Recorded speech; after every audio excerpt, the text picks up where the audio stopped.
Queridos, vamos dar sequência a uma série de estudos que fala sobre portas fechadas. Quando eu pensei no tema, eu pensei na direção que Deus havia dado.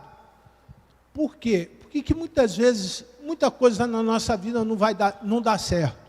Ou porque a gente está fazendo as coisas de Deus de forma errada, ou porque nós não estamos fazendo, ou porque estamos fazendo pela metade. Nós já aprendemos lá no livro de Colossenses que nós precisamos fazer com todas as nossas forças. Então, 99% é igual zero.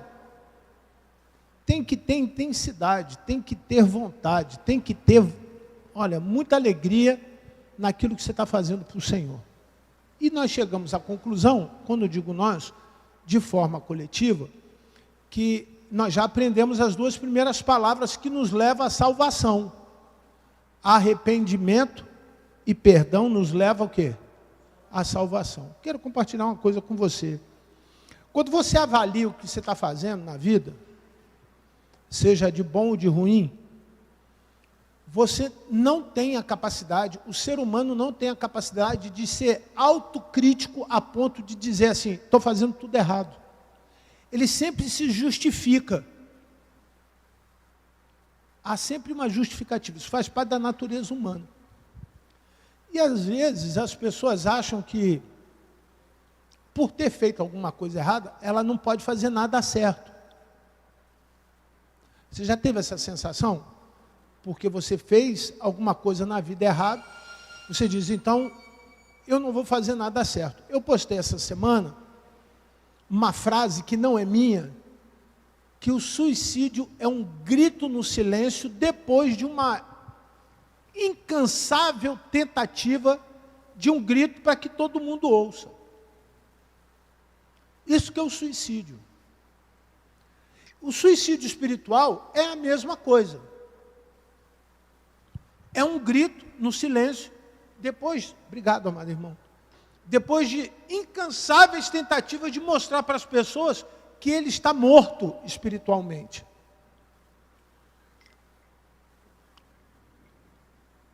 Então, para despreocupar algumas pessoas,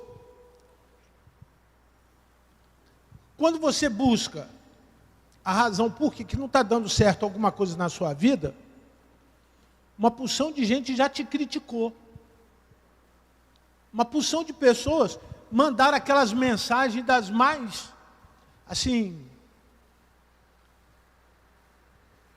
distante da realidade. Eu ia falar utópica, mas é isso. É distante da realidade. Por quê?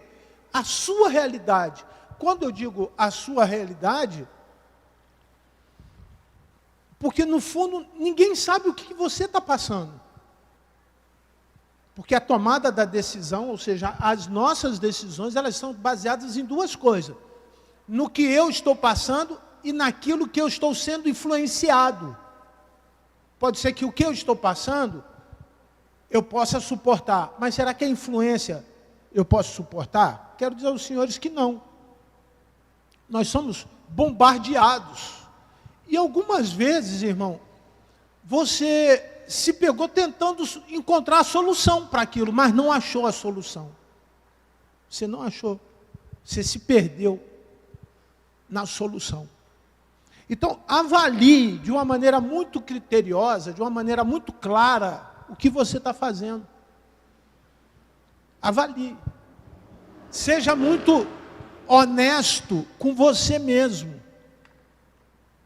Coloque como ponto de partida, coloque como ponto de partida que se você estiver fazendo alguma coisa que você não está feliz, você deve pelo menos parar para pensar. Seja onde for, seja no que for. Deus não vai te dar nada para você ser infeliz. Nada. Tudo que Deus colocar nas tuas mãos para fazer, faça com todas as suas forças. Para o Senhor, não para os homens. Para que você possa ver o quê?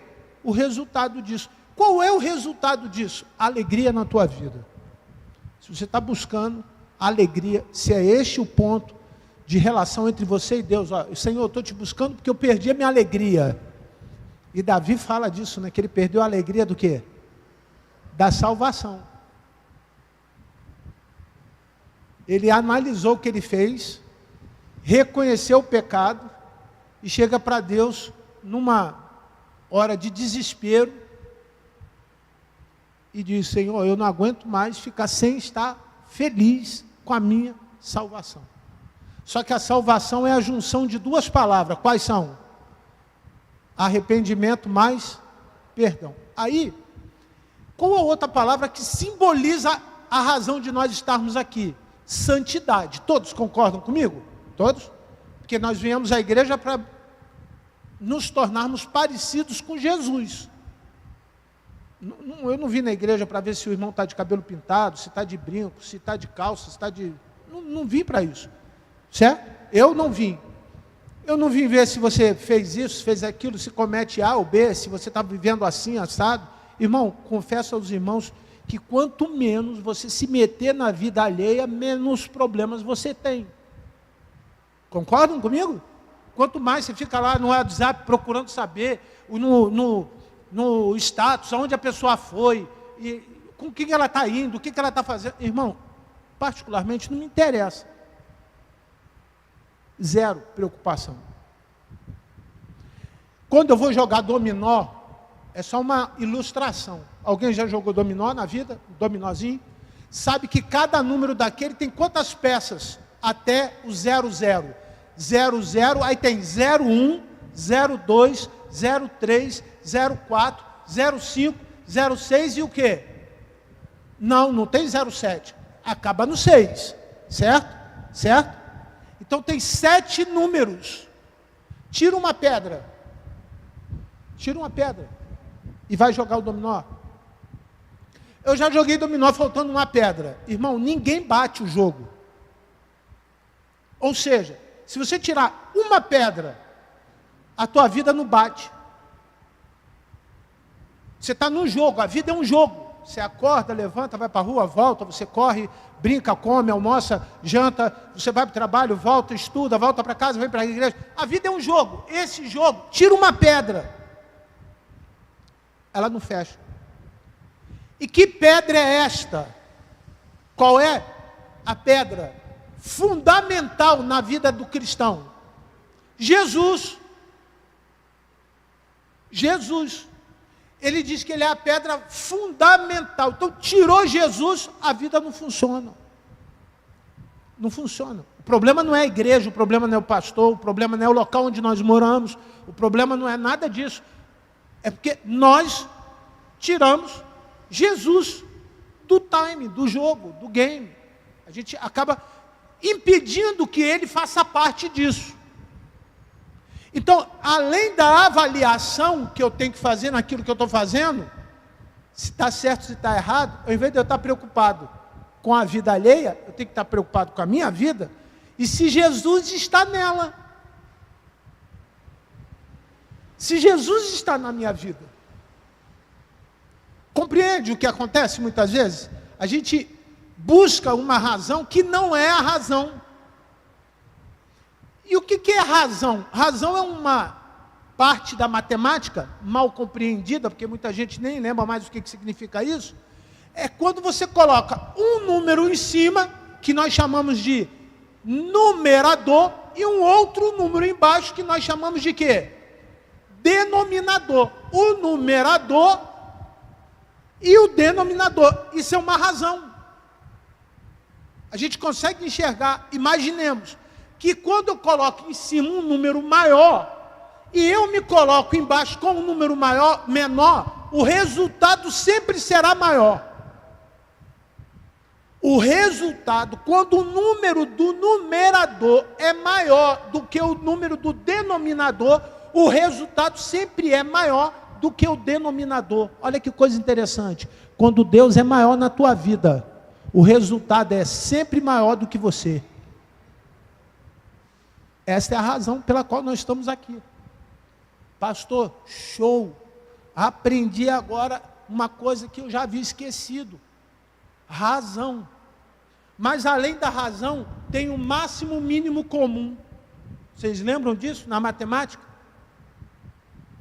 Toda vez que você bota o expoente de um número maior do que aquilo que está dentro da razão, meu irmão, eleva-se exponencialmente. É isso que eu queria que a igreja aprendesse. Exatamente isso. Quando você coloca para Deus, Senhor, eu só posso te dar 2. Mas o Senhor tem como elevar isso exponencialmente. Ou seja, há uma razão que não é a minha razão. O número é muito maior do que você imagina. Quanto que é 2 elevado a 2? 2 elevado a 2. 2 elevado a 2 são 4. E quanto que é 2 elevado a 1.326.000? Agora eu vou fazer uma pergunta que eu sei que você vai saber a resposta. Você é o 2. E Deus é infinito. Quanto que é você elevado ao infinito? Infinito. Pastor, mas por que o senhor está falando tudo isso? Está mexendo na minha cabeça. Eu não quero saber de razão, não quero saber de fração, não quero saber de racionização, não quero saber nada disso. Eu queria saber o que eu tenho que fazer para o meu plano dar certo.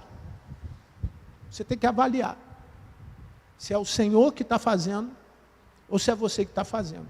Abra sua Bíblia, por favor, no livro de Salmo 119, versículo 105. Salmo 119, versículo 105.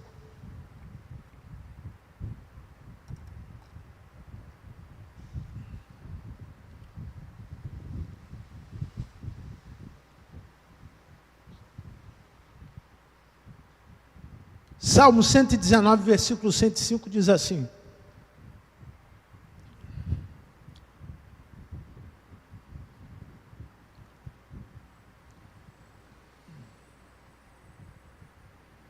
volta, por favor.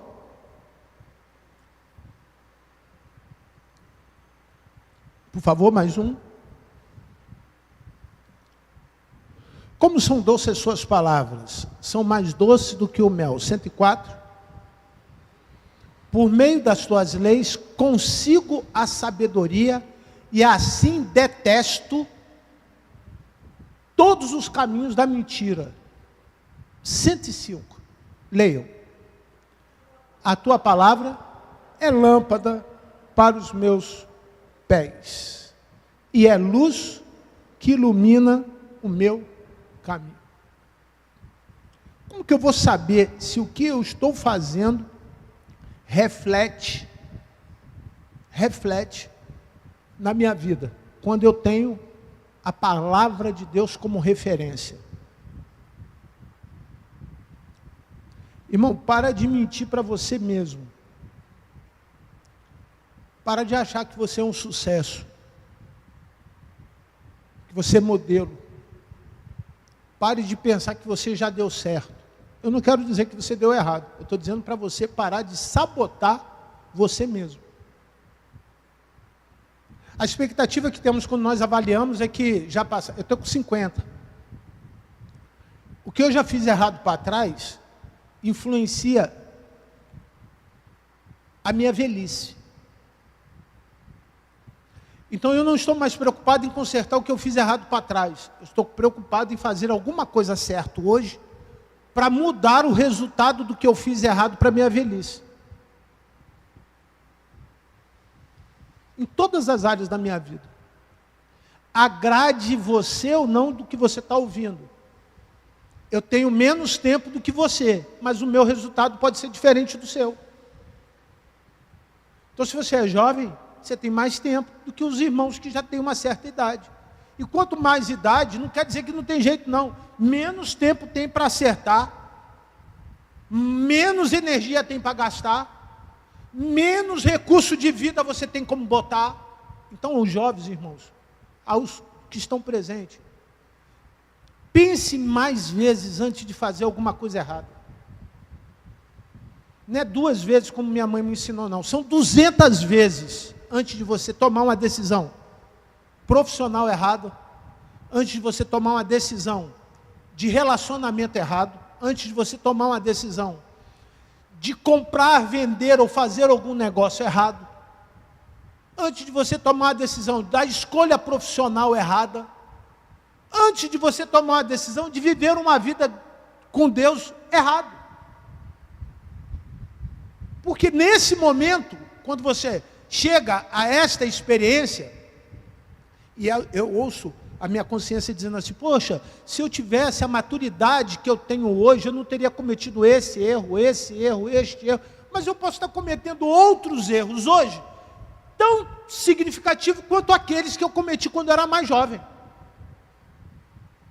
Por quê? Porque não estou obedecendo a palavra de Deus.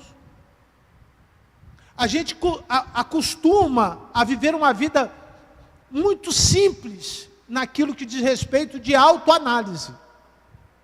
1 Tessalonicenses 5,17. 1 Tessalonicenses 5,17.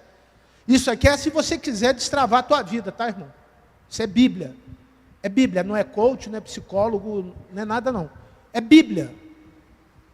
Bota a tua vida na palavra, a tua vida vai ser melhor do que a minha. Bota a tua vida na palavra, teu ministério vai ser melhor do que o meu. Bota a tua vida na palavra, você vai ter uma família mais organizada que a minha. Tua vida financeira melhor do que a minha. O seu caminho vai ser mais fácil que o meu. É isso que eu espero que os meus filhos façam. Vejam os meus erros, não cometam os mesmos erros e tenham uma vida mais fácil do que a minha. 1 Tessalonicenses 5,17. Por favor.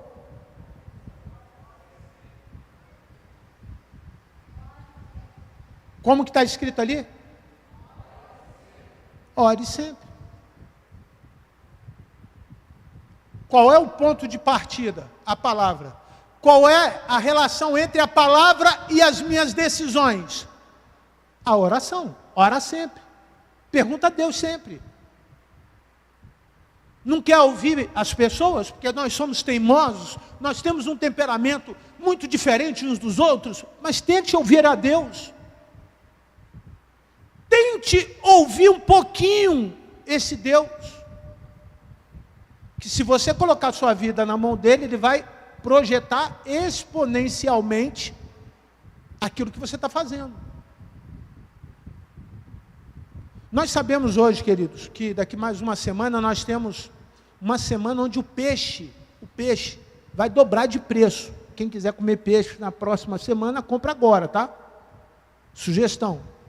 Por quê? Comercialmente, no período da Páscoa, o Brasil inteiro, por ser um país católico, comemora o quê? A quaresma, não pode comer carne. A carne abaixa. Não é o que nós cremos, tá, queridos? Estou dando um exemplo pela questão financeira. Mas se você quer comer peixe na sexta-feira, compra agora. Aguarda, congela, para comer o peixinho lá na sexta-feira. Pastor, por que eles fazem isso? Porque eles acreditam nisso. Que Jesus morreu e não pode comer carne. Isso que é quaresma. A gente propõe jejum na igreja, não é para que ninguém seja diferente um do outro, é para que nesse tempo que você abstém de alguma coisa, Deus tenha espaço na tua vida espiritual para falar com você. Para isso. Não é para ficar mais forte, menos forte, não é para fazer penitência, menos... Não, é para que você tenha tempo na sua oração para ver se o que está travado na tua vida, Deus destrava. Somente isso. Qual é a média de tempo que você gasta na oração? A média. Eu não vou perguntar em hora, porque eu não vou fazer nenhum julgamento, mas é difícil nós orarmos uma hora. Uma hora diária é muito difícil. Mas quantos minutos você ora diariamente? Porque ali está dizendo assim, ore sempre. Ou quando eu tenho problema? Ora quando tem problema? Não. Quando eu tenho problema e quando não tem. Ora quando eu estou doente? Não. Quando eu estou doente, quando eu estou com saúde. Ora quando eu tenho dinheiro? Não. Quando eu tenho dinheiro e também quando eu não tenho dinheiro. Ora quando está tudo em paz? Ora, quando tudo está em paz? Não, quando eu estou em paz e também quando eu estou em quê? Em guerra. Quer destravar a porta da tua casa? A vida? Ore sempre. Mas diante disso, queridos, ainda há algo que, associado a isso, olha, eu volto por meio da palavra à graça, eu volto por meio da oração para a graça, mas também em Hebreus 10, 25 tem uma outra coisa que é importante você saber. Hebreus 10, 25. Hebreus 10, 25.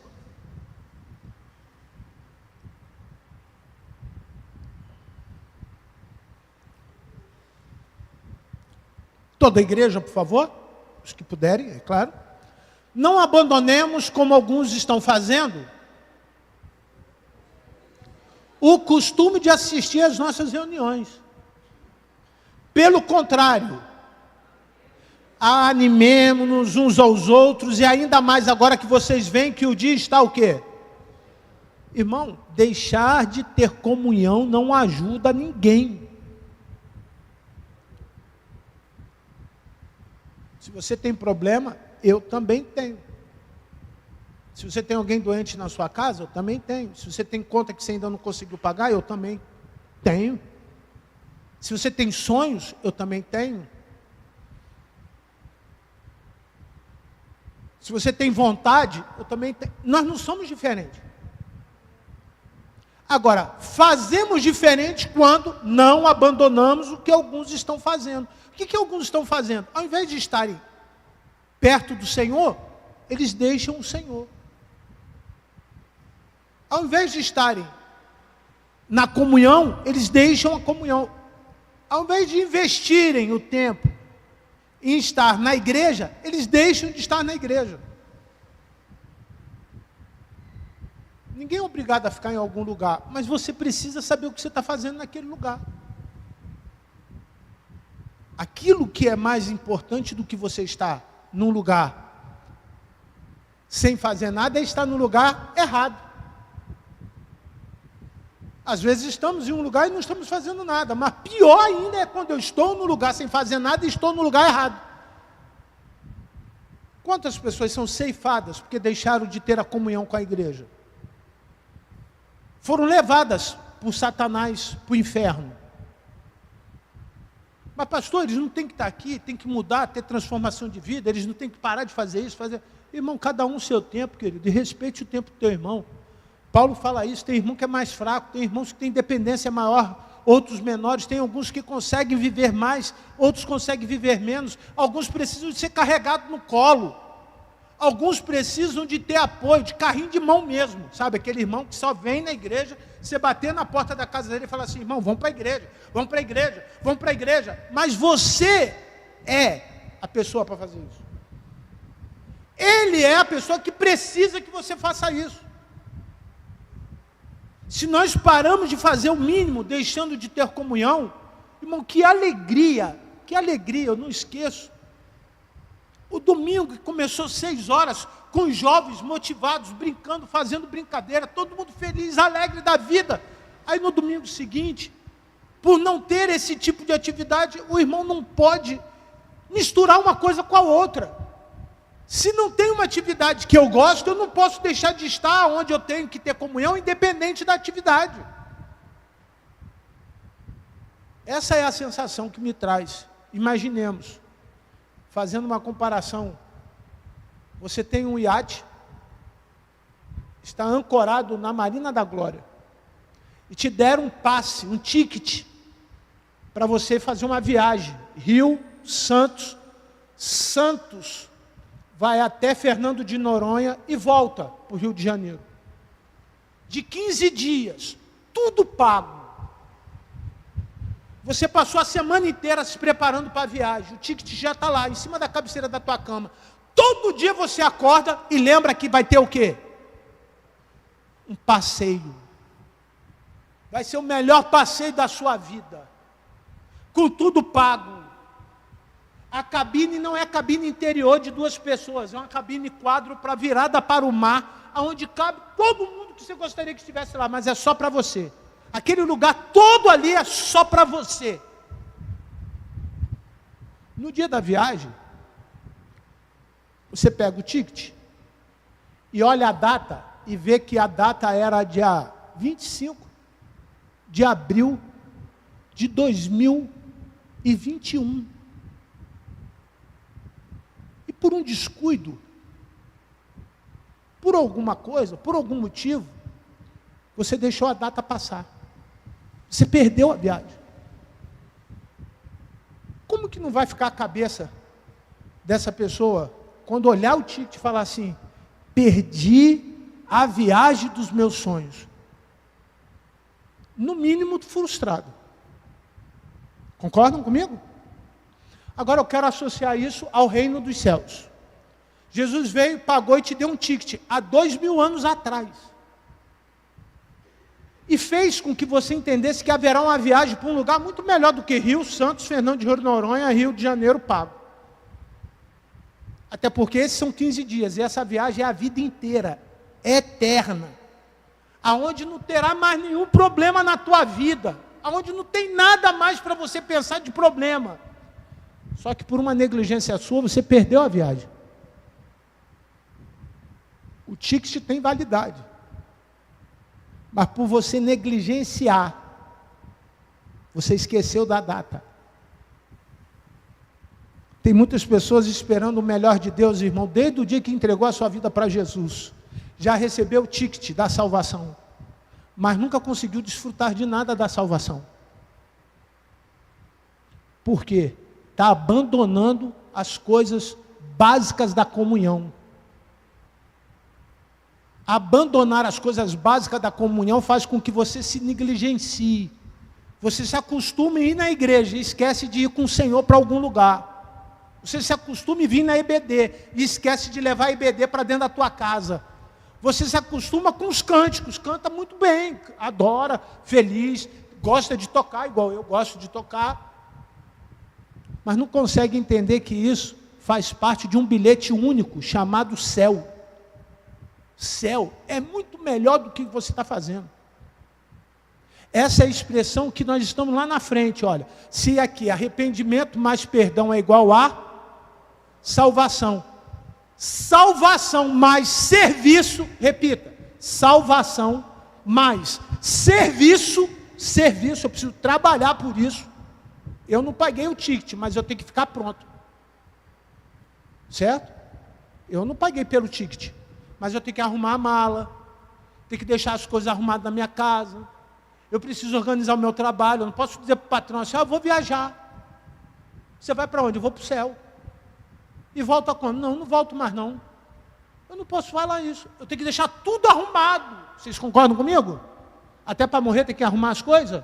Ou para morrer morre de qualquer jeito? Não, você tem que deixar tudo arrumadinho. Aí morre. Quando você faz isso e a coisa acontece assim, isso nós chamamos de céu. Mas quando você não faz isso e as coisas não acontecem assim, nós chamamos isso de quê? Inferno. Olha que inferno. Você tem algo bom de Deus, você tem um lugar para receber de Deus, você tem um lugar para conviver com pessoas de Deus, e você não consegue conviver com as pessoas, porque você faz da vida das pessoas um inferno. Você vive na tua casa o inferno. Hoje, antes de vir para cá, abrindo parênteses, passou na televisão que uma pessoa ficava nua, lá em Campo Grande, e o vizinho viu e foi reclamar. O vizinho foi reclamar, o cara nu pegou a facada, só deu 4 facadinhas nele, uma no pescoço, 2 na costela e 1 no pulmão. O cara morreu na hora. Aconteceu hoje, no Rio, não sei o quê, estava vendo um jornal antes de vir para o culto. Ele foi ao supermercado, os vizinhos denunciaram, dizendo que o assassino estava no supermercado, o cara simplesmente se entregou e disse assim: não, eu matei ele mesmo. Foi legítima defesa. Eu simplesmente ele agrediu-me, eu estava pelado na minha casa eu ando como eu quiser, eu peguei a faca e matei ele. Pronto. Foi preso. Um perde a vida, larga a família, não tinha nada preparado. A vida daquela família que ficou virou o quê? Um inferno. Eu não sei que dia que alguém vai tirar a tua vida. Eu não sei que dia que você vai morrer.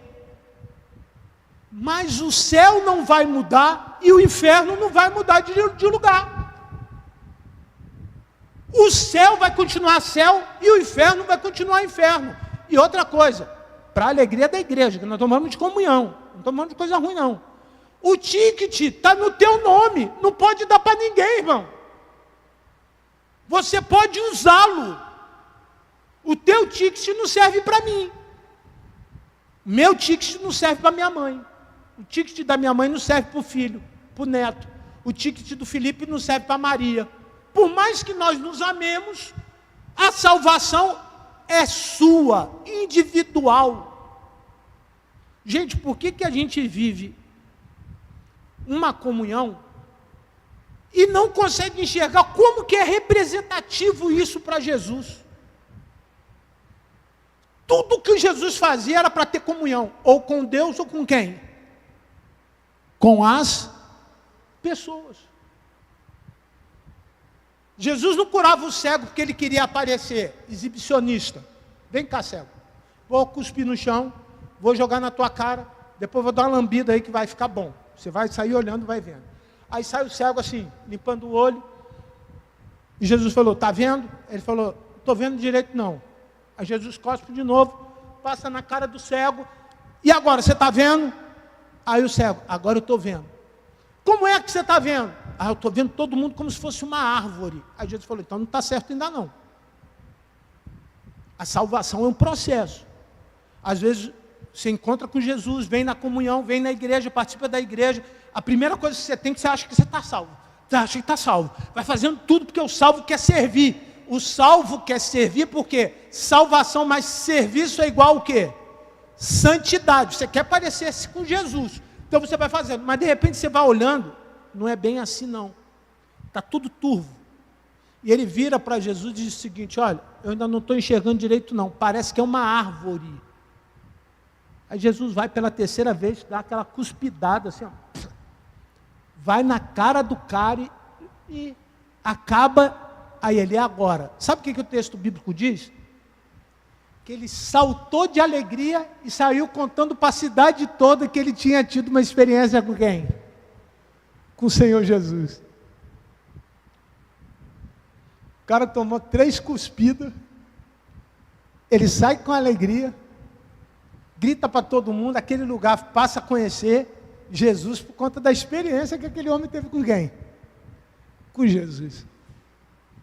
Irmão, para eu ser salvo, Jesus não precisou cuspir em mim, não. E para você ter sido salvo, Jesus também não precisou cuspir em você. Quem foi cuspido lá naquela cruz foi Ele. Para eu ser salvo, eu não apanhei. Eu não derramei sangue. Quem derramou sangue foi Jesus lá naquela cruz, por amor a você. Irmão, tenha comunhão. Lute contra o seu egoísmo e tenha comunhão. Lute contra tudo e qualquer coisa que queira te afastar do Senhor. Porque o ticket é teu. E no momento em que você tem o ticket, o momento que você tem a salvação e você coloca isso em prática, Efésios 2, 8 e 9, já vou para a minha conclusão. Efésios 2, 8 e 9.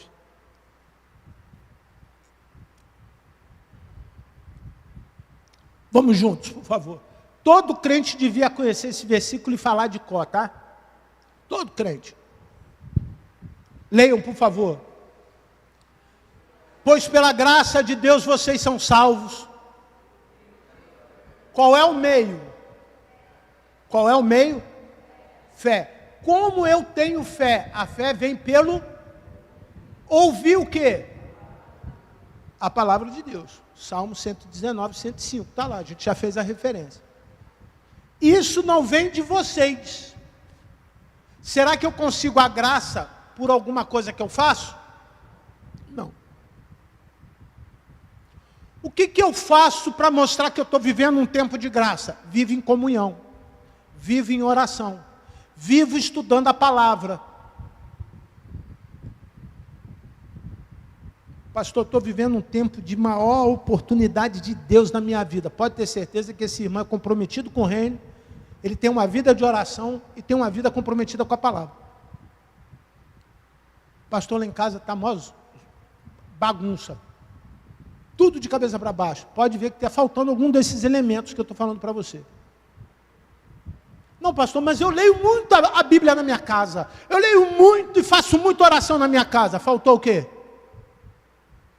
Faltou o quê? Item 3, que nós lemos lá. Hebreus 10, 25. Comunhão com o quê? Com o corpo. Pega o dedo. Pega o teu dedo. Corta o dedo. Deixa em casa e resta. E vai viver o resto da vida. 3 dias depois, aquele dedo está podre e você está com um problema aí na mão. Não, mas eu estou passando por problemas. Irmão, para de falar que você é um problema, porque o diabo adora. Para de falar. Eu recebi um vídeo, nem sei se isso é verdade. Não fui nem procurar para saber se era verdade. Um vídeo de um grupo de pessoas na China tirando um jovem de dentro do quarto e estava escrito assim: é assim que trata a depressão na China. Tiraram o jovem de dentro do quarto e meteram o pau no jovem e botaram ele para trabalhar. Eu não faço comentário, mas eu acabei tendo que fazer um comentário. Eu falei assim: haja direitos humanos aqui. Aí me responderam. Eu já não faço comentário para não ter que entrar em discussão com ninguém. Lá não tem direitos humanos. Sabe que a China é um lugar, como o Japão, de maior índice de suicídios. Os senhores sabem disso, não sabem? Entre jovens e idosos. Entre jovens porque acham que nunca serão idosos. E entre idosos porque eles não querem morrer. E lá o suicídio para eles, é uma maneira de morrer de maneira honrosa. Nós, ocidentais, que falamos: quem se suicida vai para o inferno porque tirou a vida, e é porque estava deprimido, e ele tinha que fazer isso, fazer aquilo, tomar remédio, não sei o quê. Eu não estou defendendo o suicídio, eu estou dizendo para vocês o seguinte: é simplesmente uma questão de atitude.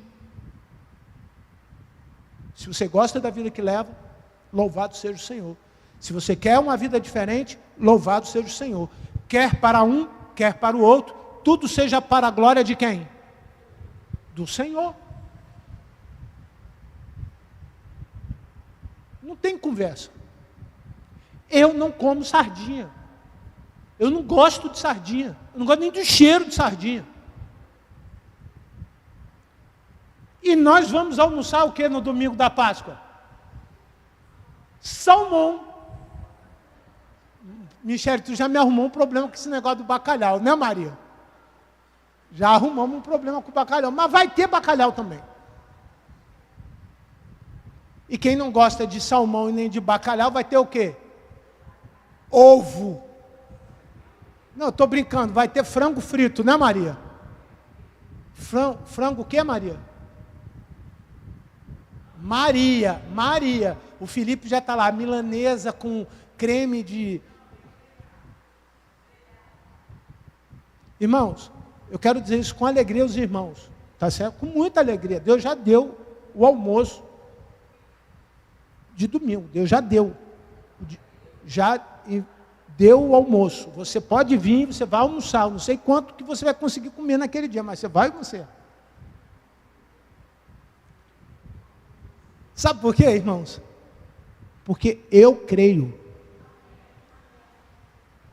Não é por outra coisa, não. É porque eu creio. Você consegue entender? É por meio do que? Da fé. Não é por outra coisa. Isso não vem de vocês, mas é um presente dado por quem? Por Deus. É presente, irmão. É presente para a tua vida, para a tua casa. Para de ficar com a porta trancada, irmão. De inventar história, falar que é por isso, porque você tem uma maldição que herdou do seu avô, do seu pai chegou até na tua casa. Irmão, para com isso, para com isso. Diga hoje para Jesus: Jesus, eu quero colocar a minha vida nas tuas mãos, e sabendo que minha vida estará nas tuas mãos, eu quero te servir, com ânimo, com alegria, eu quero te servir de verdade, Jesus, não quero te servir meia vontade, não. Quero te servir mesmo. Alguns acham até que isso é por um determinado tempo. a ponto de acreditarem que esse amor esfria. Vocês já ouviram, nós não cantamos isso às vezes em canções? Que não deixa o amor esfriar? Irmão, quem ama Jesus, passando pelo que passar, vivendo o que viver, não deixa o amor esfriar. Você sabe por quê? Porque ele crê que Deus vai suprir, vai guardar, vai proteger, vai fazer prosperar, ele vai fazer um milagre, porque você crê. Não deixe esfriar não, pastor, eu não sei o que eu faço, eu preciso ir para um lugar onde tenha avivamento. Irmão, começa lá dentro do teu quarto, lê a Bíblia, começa parando de ver as coisas que você não pode ver, começa você lendo a Bíblia. Se você não entende, procura quem entenda, que é o seu discipulado, o seu discipulador. Começa orando. Você lembra do versículo? Lembra? Orai o quê? Sempre. Irmão, eu estou cansado do meu pecado. Eu não sei você. Mas às vezes eu fico pensando, por que eu faço sempre isso aqui?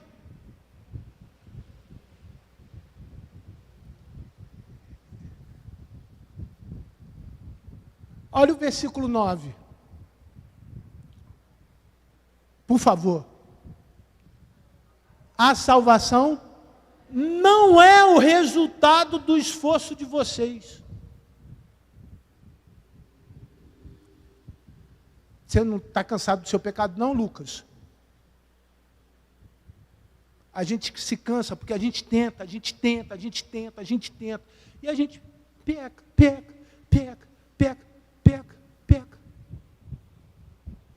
Portanto, ninguém pode orgulhar-se por tê-la. O que acontece, e a gente é que tranca a porta do quarto e joga fora a chave, é quando a gente acha que já não tem mais o quê? Pecado. Eu não sei você, mas todo dia eu peço a Deus para voltar para casa. Todo dia. Eu penso como que seria a minha casa sem a minha presença. Como que seriam os meus filhos sem mim. Como ficaria minha mãe sem mim. Como que estaria hoje o futuro, os projetos, de tudo que eu faço sem mim. E sabe qual é a resposta? Sem medo de que você pode ou não concordar com isso, vai ficar sem mim. Mas a vida de cada um de vocês vai continuar.